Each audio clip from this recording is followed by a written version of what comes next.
I love The Flash. The comics, I mean. The show, it's something, I guess. I remember seeing the first trailer that was like 5 minutes long for the first time ever, and I just generally shrugged it off. I wasn't the biggest fan of the era at the time, and I felt like I would feel the same about it for The Flash. So I didn't watch it till like 8 months later, which what I remember was like after the first season of the show ended and everyone was talking about how emotional the ending of the first season was. I decided, hey, you know what, let's give it a watch. I might drop it soon, but whatever. I did think it was a cool show at the time, but dropped it and didn't care about season 2 until its 19th episode, where Barry lost his powers. Season 3 was the only season I actually watched weekly for every episode. This show is honestly just a pick up and drop off kind of show for me. After seeing all the seasons now and with season 6 coming soon, let's just talk about all the seasons for the show. Season 1 of the show, aka the season people always say it as the best season for the show, which in a way is true.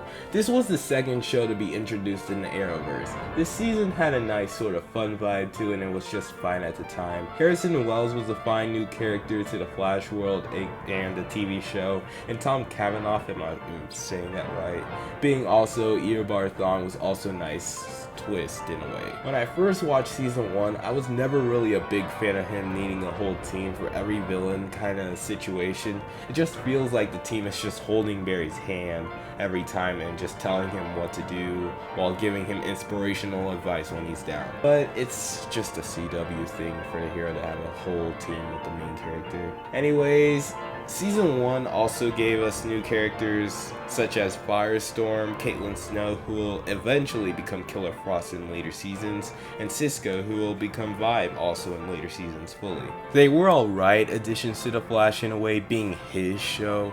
I did feel tired of the weekly new villain thing by the 18th episode of the season.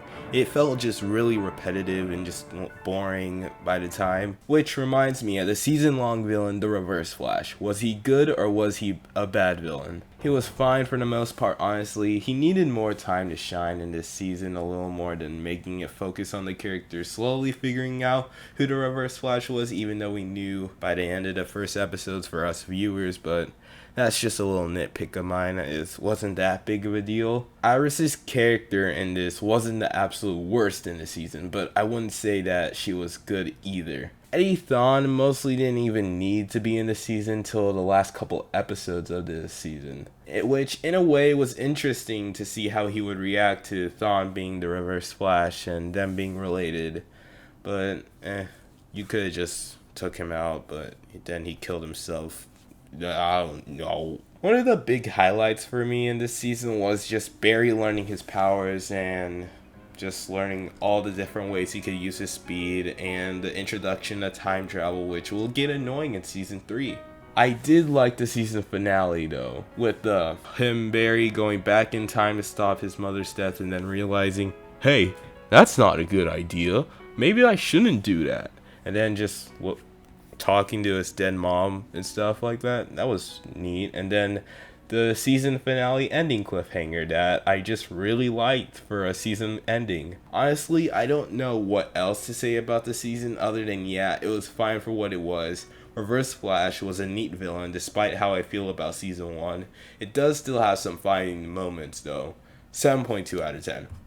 Alrighty, now it's season 2 time. Now being in the next season of The Flash, it takes place right after season 1's ending in multiple flashbacks throughout the first episode, even though it just takes 6 months after that, but it does in season 1's ending and cliffhangers, whatever. Season 2 now add things on a bigger level with the introduction of Jay Garrick and the introduction of multiple Earths to the Arrowverse. Season 2 also, in a way, have the weekly enemy thing, but it's not as bad or boring as season 1 was doing it. The evil Jay Garrick that acted as good throughout the first 17 eps of the season, he was a nice character for the time he showed up. You didn't really think that he would be a part of the season. Big Bad, did I put Big Bag on? Oh my god, I put Big Bag. Okay, whatever. the season-long big bad Zoom. Though Zoom wasn't the best villain, I would say. I mean, Reverse Flash for season 1 was way better. Zoom honestly was better before he was revealed to be Jay Garrick / Hunter Zolomon, showing how he was basically just a speed demon. But I did like the fights he did with Barry, especially in episode 6 when Zoom destroyed Barry and took him around Central City to the point Barry couldn't even feel his legs at all after that. Zoom's full plan didn't even really go into motion till the end of the season, and by the time he decided that he was just gonna destroy the multiverse except for Earth 1, it just felt meh. By the time he finally decided that he was gonna do that by the near end of the season, which if he could have done that earlier would have just been better, but I just didn't care by that time. Everyone else honestly was mostly the same in terms of character from the last season.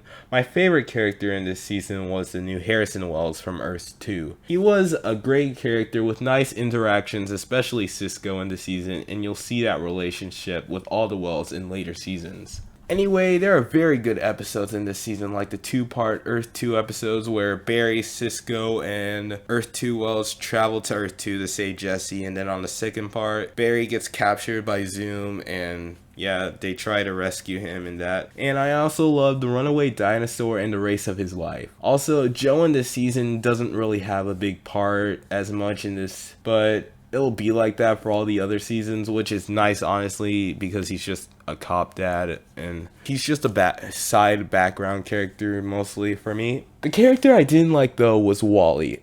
I love Wally West, especially when he was the Flash in the comics. I still love him even after that dumb stuff that Tom King did to him with Heroes in Crisis. That was stupid. He was very stupid. Why did he do that? He was stupid. I try to honestly accept this version of Wally they're doing for the show, but I just can't at all. He's not really a good character, and they even tried to do the second Wally West from the New 52 stuff, where that Wally was black and stuff, and yeah, but they still even couldn't do that character right. His character is annoying and just dumb, basically with all the things I have said with Season 2.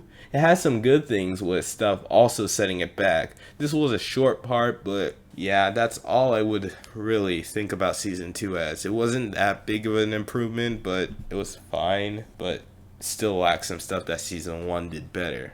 So, 7 out of 10. So that was part 1 of my Flash retrospective thing. I just wanted to do the first 2 seasons as my first part because these are going to be the ones that I might say the least on, because I feel like I have more things to say about season 3, 4, and 5, because there's something about those seasons that really give me something. They give me something. Okay, so that's it for part 1. I know this was a short video, so yeah. Bye guys, see you in like a month maybe.